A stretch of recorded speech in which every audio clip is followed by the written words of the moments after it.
But رہا ہے، لیکن آج پھر اس بھرے مجمع میں یاقوت پورا کے مرکزی جلسہ میں یہ فقیر محمد مجیب علی قادری رضوی، غلام مصطفیٰ، غلام صدیق اکبر، غلام فاروق اعظم، غلام سیدنا عثمان غنی، غلام سیدنا مولا کائنات سید السادات مولا علی شیر خدا حیدر کرار رضی اللہ تعالیٰ عنہ، یہ غلام حسنین کریمین، یہ غلام غوث و خواجہ، یہ غلام رضا، یہ غلام حضور مفتی اعظم ہند یہ اعلان کرتا ہے اگر تم کو تشفی نہیں ہوئی ہے تو آؤ حیدرآباد کی سرزمین پر بھی علماء بریلوی اور علماء دیوبند کا ایک مناظرہ اور ہو جائے، اور علماء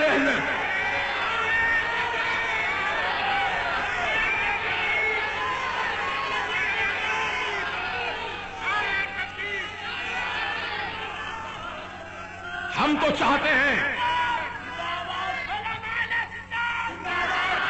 حضرات گرامی، مناظرہ کی تعریف یہ بتائی گئی، المناظرۃ اظہارا للصواب، مناظرہ اس نیت سے کیا جاتا ہے کہ حق بات کو ظاہر کر دیا جائے، حق بات کو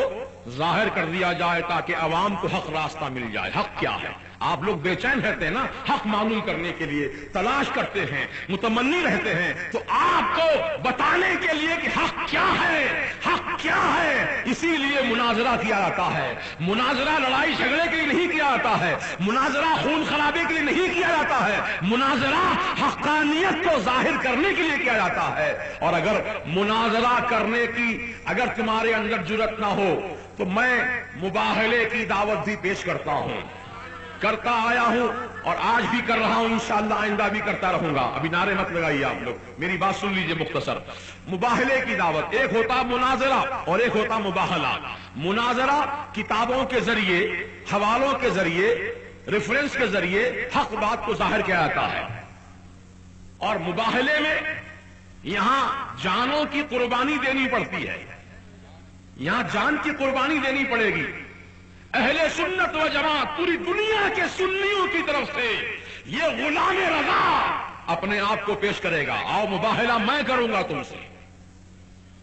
اور تمام اسلام کے نام پر بننے والی جتنے جماعتیں و فرقے ہیں ان سب کو مباہلے کی دعوت میں دیتا ہوں کہ آؤ حیدرآباد کے مرکزی میدان میں، میدان کے بیچوں بیچ آگ جلائی جائے، اور اس جلتی ہوئی آگ میں سب فرقوں کا ایک ایک عالم اپنا اپنا عقیدہ بیان کرے، اور بیان کر کے اس آگ میں کود جائے۔ اہل سنت و جماعت کی طرف سے انشاءاللہ یہ فقیر کودے گا اور یہ اعلان کر کے کودے گا کہ میرے نبی کی میلاد حق ہے، میلاد النبی منانا حق ہے، میرے مصطفیٰ کا علم غیب حق ہے، میرے مصطفیٰ کی حیات حق ہے، میرے مصطفیٰ نور ہیں، میرے مصطفیٰ کو رب نے علم غیب کے خزانے عطا فرمائے ہیں، میرے مصطفیٰ کو رب تعالیٰ نے کائنات کا مالک و مختار بنا کر پیدا فرمایا ہے، میرے حبیب کو پروردگار عالم نے شفاعت کا تاج عطا فرمایا ہے، میرے آقا رحمت للعالمین کی حیثیت سے دنیا میں تشریف لائے ہیں، نہ صرف رحمت للعالمین ہیں بلکہ رحمت کی جان ہے، اسی لیے تو اعلیٰ حضرت نے جھوم کر فرمایا مصطفیٰ جان رحمت پہ لاکھوں سلام، ہمارے آقا رحمت ہی نہیں ہے بلکہ رحمت کی جان ہے ہمارے آقا۔ تو میرے آقا کا علم غیب حق، میرے آقا کی نورانیت حق، میرے آقا کی بے مثال بشریت حق، میرے آقا کا حیات النبی ہونا حق، میرے آقا کی نورانیت حق، میرے آقا کا اختیار حق۔ اہل سنت و جماعت کے جو مشہور عقائد ہیں ان تمام عقائد کے تعلق سے میں اعلان کروں گا، یعنی 11ویں شریف کے تعلق سے بھی کہوں گا کہ میرے غوث پاک کی 11ویں حق ہے، میرے امام حسین کی شہادت حق ہے، میرے امام حسین کے نام پر بنایا جانے والا شربت بھی حق ہے، ان کے نام پر بنایا جانے والا تبرک بھی حق ہے، میرے اہل بیت اطہار کی محبت بھی حق ہے۔ یہ اعلان کرے گا فقیر غوث اعظم رضی اللہ تعالیٰ عنہ کی کرامت حق ہے، آپ کی ولایت حق ہے، غوثیت حق ہے، اور یہ بھی اعلان کروں گا کہ اللہ کا ہر ولی اپنی قبر میں زندہ رہتا ہے، اللہ کا ہر ولی اپنی قبر میں زندہ ہے، یہ بھی اعلان کروں گا، اور اس کے ساتھ ساتھ یہ بھی کہوں گا کہ میرے خواجہ غریب نواز رضی اللہ تعالیٰ عنہ جو ہندوستان خاقان کے راجا، ہم سب کے خواجہ، خواجہ خواجگان خواجہ ہند الولی رضی اللہ تعالیٰ عنہ کی خواجگیت حق ہے، آپ کی ولایت حق ہے، آپ کی سلطانیت حق ہے، آپ سلطان الہند ہیں حق ہے، آپ کی کرامت حق ہے۔ آج بھی خواجہ غریبوں کو نواز رہے ہیں، حق ہے، میرے خواجہ کی کرامت حق ہے۔ اعلان کروں گا کہ میرے خواجہ بندہ نواز کی کرامت حق ہے، میرے خواجہ بندہ نواز کی ولایت حق ہے، میرے خواجہ بندہ نواز کی کرامت حق ہے۔ آج لوگ ان پر کیچڑ اچھال رہے ہیں، یہ شیعہ تھے، معاذ اللہ یہ فلاں تھے، یہ فلاں تھے نہیں، میرے خواجہ بندہ نواز یہ صدرات اہل سنت و جماعت کے بہت ہی مشہور و معروف اللہ کے ولی گزرے ہیں۔ اور یاد رکھو جتنے ولی گزرتے ہیں ان سب کا تعلق اہل سنت و جماعت ہی سے ہوا کرتا ہے، اور اہل سنت و جماعت ہی میں اولیاء کرام پیدا ہوا کرتے ہیں۔ یہی تو ہماری حقانیت کی دلیل ہے، یہی تو ہماری سچائی کی دلیل ہے۔ قصہ مختصر یہ کہ خواجہ بندہ نواز رضی اللہ تعالیٰ عنہ کی ولایت کے تعلق سے بھی میں حلفیہ بیان دوں گا کہ آپ کی ولایت حق ہے۔ پھر اس کے بعد کہوں گا کہ میرے اعلیٰ حضرت امام اہل سنت مجدد دین و ملت امام احمد رضا خان